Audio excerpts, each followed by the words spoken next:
just watched a great episode from one of my many YouTube channels. A guy named Ted Nemeth. Ted, hopefully you're getting to watch this, and he really hones home. Did I say that right? Hones home the point about taking our time and focusing on the creative part of content creation when we're using a drone or anything for that matter. And so today what I'm going to do is implement some of his recommendations of keeping things down to the bare minimum instead of confusing everything like we do. So today, I have a drone, which I'm going to show you here in a minute, and he talks about when we first get a new piece of gear, right?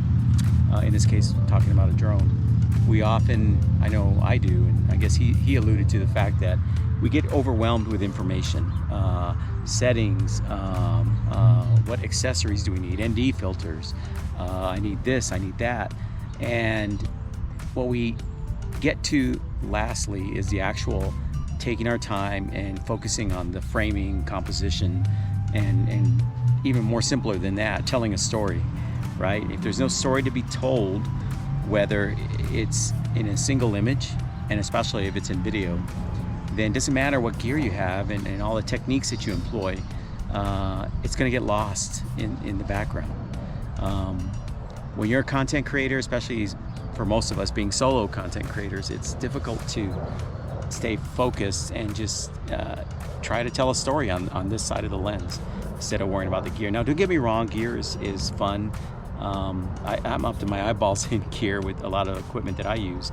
I've been doing videography, or as we like to say, filmmaking, photography for over 24, 25 years, and I've enjoyed it. But I have spent entirely way too much money on buying the latest and greatest, whether it's gimbals. Hell, I even had a crane at one time, a small one, but it was crazy. But I enjoyed it. I'd be a liar if I didn't say I didn't enjoy it. So obviously in hindsight, I could have used all that money for the other stuff. But more importantly, now that I have come to this epiphany, thank you, Ted, for helping to hone that point in about focusing on the framing, the composition, and telling the story. And it's the same advice I give people, but it sometimes helps for even those of us that know that to hear from others, just to kind of slap us across the face and remind us, dude, get back to telling a story and doing something creative. Today's goal is there's a lot of beautiful old homes here, and just get your standard issue, I guess. I want to sound snobby and say architectural photographs, but like real estate pictures of homes, and see if I can do that with my little Mini 3 Pro. That's what I'll be using today. So let me see if I can get this going, and let's employ the wisdom that is Ted Nemeth. So let's see if we can do it. Yes, I know I shouldn't be under a tree like this, but I'm in the shade, man. So let me get to work and see if I can send this bad boy up in the air and not draw too much attention to myself.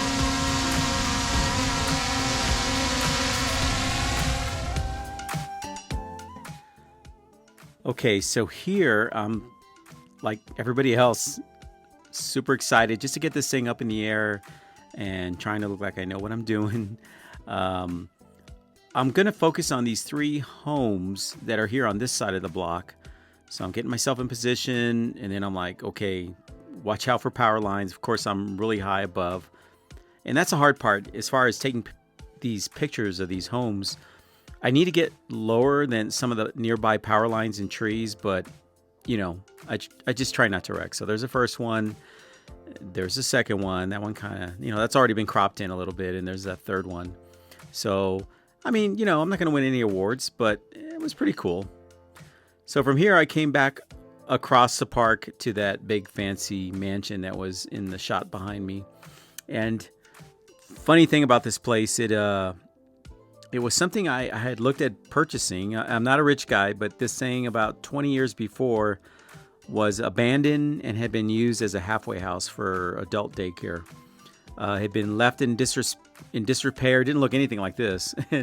and it was being sold for the low price of like $120,000, which was a big chunk of change for me back then and even now, but it was going to need as much money just to fix it up. But anyway, here I'm going around the property, I'm checking it out, trying to get the best angle, and at the same time not draw attention to myself. And I guess that's some of the stuff Ted was talking about. It's just, you know, you got so much to think about in terms of framing, composition, angles, in general, the cinematography of what you're trying to shoot.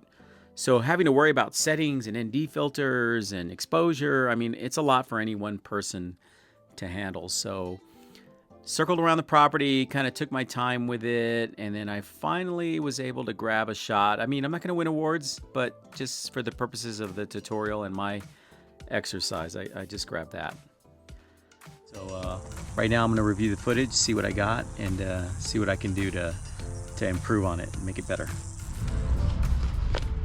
One ending note, just a side note, just in the spirit of transparency, as is such a common word in 2023. But I didn't realize until I was packing my drone away that I had left the ND filter on there, which is a cardinal sin based on my months and months of training with Mr. Nemeth. So apologies. But yeah, I mean, it's not hurting anything. The whole purpose of an ND filter is to, since this is a fixed aperture, I think it's a 1.7 on these little mini 3s, it can gather a lot of light. So what the camera does is it adjusts the exposure to let in less light so you have a proper exposure, right? So I'm letting the camera do the work. I'll let it pick the shutter speed that it needs to pick. You may have heard of the term, well, yeah, but you want to keep the 24 frames a second, so you need to double the shutter speed and lock it at, in that case, 1/48.